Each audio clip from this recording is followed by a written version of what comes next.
Зәйтүн майы европалық зәйтүн жемістерден алынатын өсімдік майы. Гректер оны өмір, денсаулық, береке ағашынан шыққан май деп айтқан.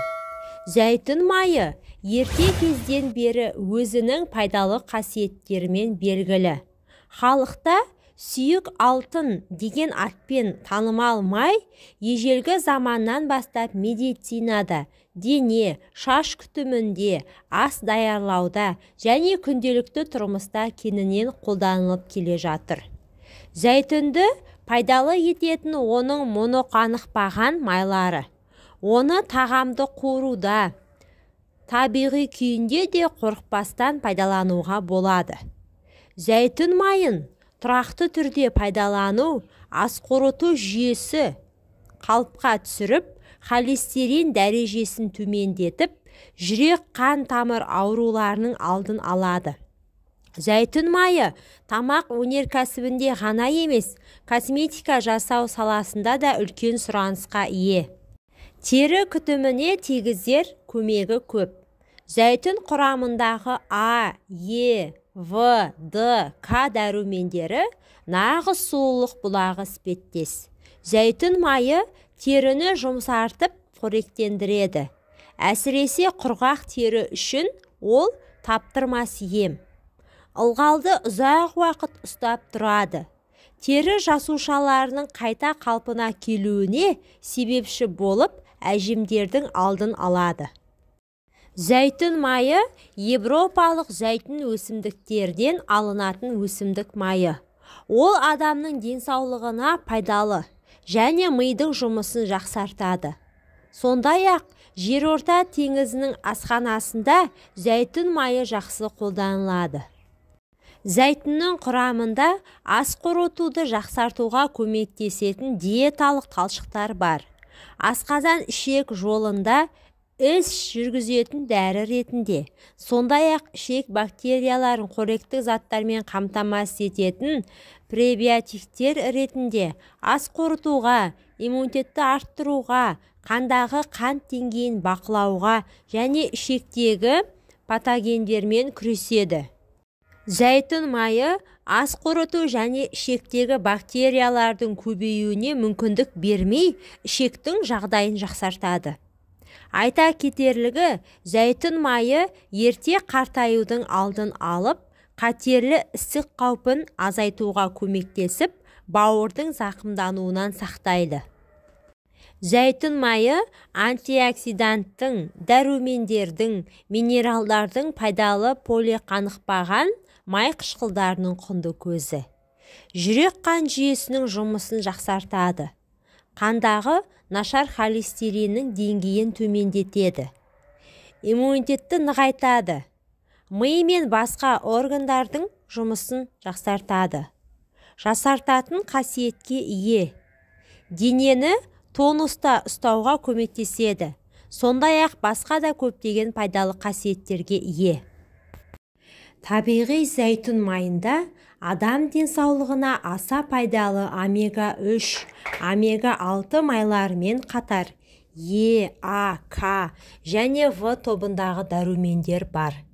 Зәйтүн майы дұрыс сақталған болса, оның жарамдылық мерзімі ұзарып, құрамындағы пайдалы заттары да арта түседі.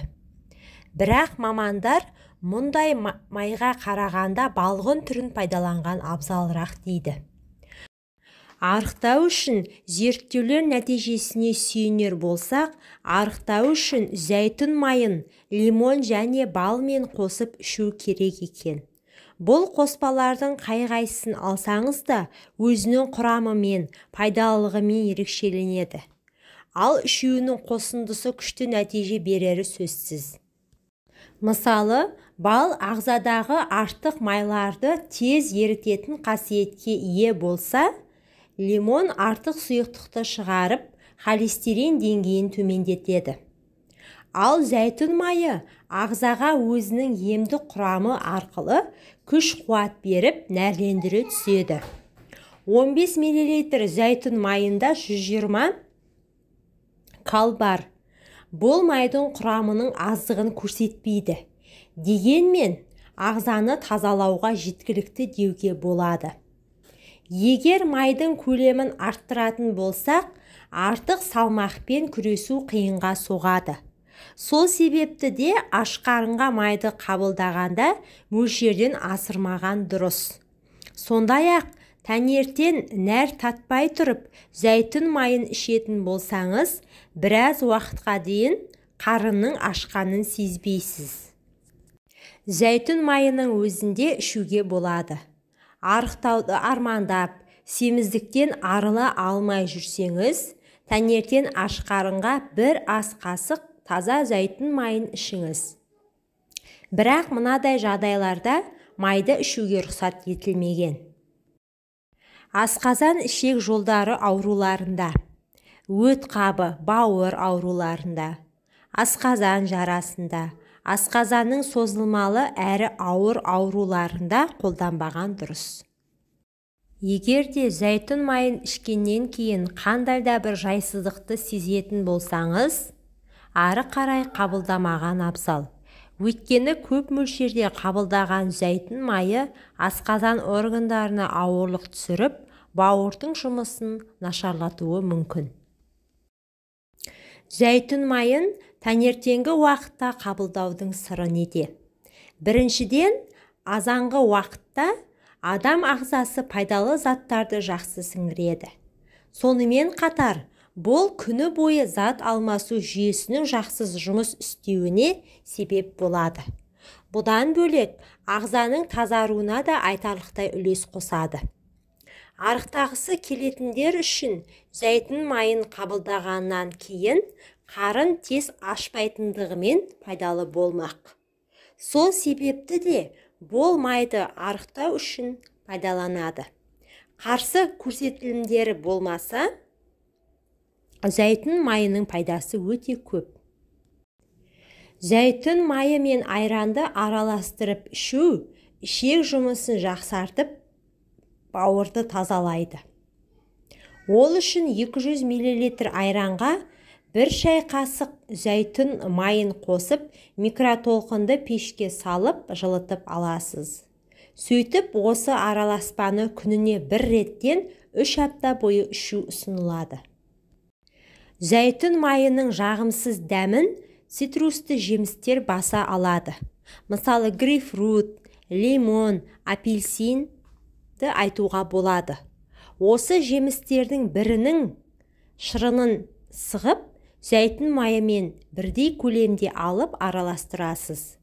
Дайын қоспаны іше беруге болады. Мұндай араласпаны салатқа қосып жеуге де болатындығын естеріңізге саламын. Назарларыңызға рахмет, пайдаларыңызға жарасын. Менің арнама тіркеліп, видеоға лайк басып кетуді ұмытпаңыздар.